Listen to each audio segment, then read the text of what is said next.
this tutorial we're going to look at how we can ensure that our game or our simulation runs at the same speed on every computer that it runs on. So at the moment we've got this particle explosion. It doesn't look very good. We can see the individual pixels here. I don't know if you can see them on this actual video, but I'm sitting here and I can see the individual pixels. They don't look kind of smoky or blurry or anything, so it doesn't look that great. And they also form a circle that's a bit too perfect. They're all changing colour at the same time and they're not really doing anything too interesting. But what we have got is we've got a circular explosion, at least. Now, one problem with this that's kind of hidden in that you won't necessarily notice it immediately, but it is there, is that this is just running as fast as it can, depending on how fast the loop that we've got in main, the game loop, can iterate. So on a really fast computer, this explosion will happen really fast. On a slower computer, really slow.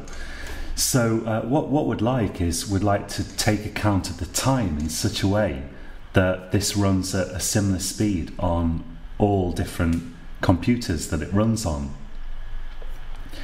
What we need to do is, in our particle.cpp here, this is where we are actually moving.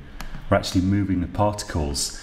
We need to move the particles every time the loop iterates by an amount that's proportional to the amount of time that has passed since last time the loop iterated. So let's have a look at and see how that actually pans out. I'm going to go to main.cpp here. In main.cpp we've got the amount of time that has elapsed since the program started running.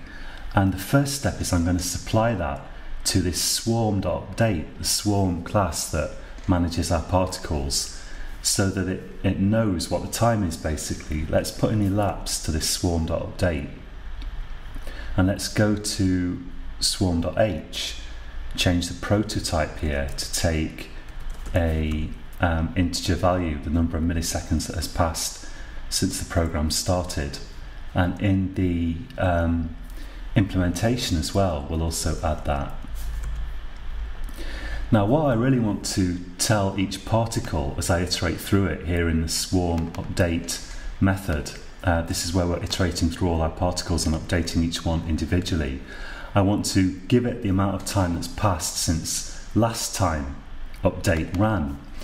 So to do that, we need to store the time, the number of milliseconds that had passed since the program started last time this update method ran, and then we can compare that to the number of milliseconds that has now passed when we're running update this time, and subtract one from the other, and we can get the interval that has elapsed since last time the update method ran.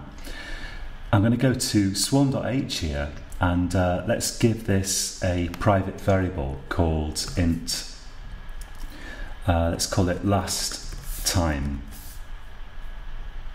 In the constructor of swarm.cpp here, in the constructor initialization list, I can initialize last time to 0. And in elapsed here, every time we've finished using this update method, I'm going to set last time to the total number of milliseconds that has elapsed since the program started running. When I first go into update, I can then say int interval equals elapsed minus last time. So this again is I don't know of a name for it, but it's a common sort of design pattern that we have where we're getting an interval and using it to find out how much time's elapsed since the last time we got that interval, or it could be some other value, and then we're storing the present value of this interval, of the time. We're storing the kind of present time, so that next time we can get the interval again using the time that we just stored. So now that we've done that, we can pass the actual interval to particle.update. Let's pass that in there. And I need to go to particle.h, and in the update method here, let's give it a interval. And in particle.cpp, let's change that as well. So int interval. And now all I have to do is when I add the speed to the x and y coordinates, I need to multiply those speeds by the interval, and that will ensure that the amount that we move each particle by when we run the update method is proportional to the amount of time that's passed since we last moved the particle, thus ensuring hopefully that it will move at a similar speed on slower systems. On a slower system now, its movement could be jerky, but at least it's gonna be a similar amount of movement to what we'd find on a faster system. And usually for games, that's what you want. You don't want things to be just running at whatever speed they happen to run at. You want them to run at a consistent speed. You'd rather have jerky motion on a slow system than have the game just running really slowly. And it's equally bad, especially for a game, if you've got something that runs really fast on a fast system, too fast for the user to respond to in a game. So this really helps sort things out a lot. So let's make sure everything's saved and build the project. I've got an error here, but I'm hoping it's going to go away. Let's take a look. Well, I don't see any errors. Yeah, so the error's gone away now, so that's good.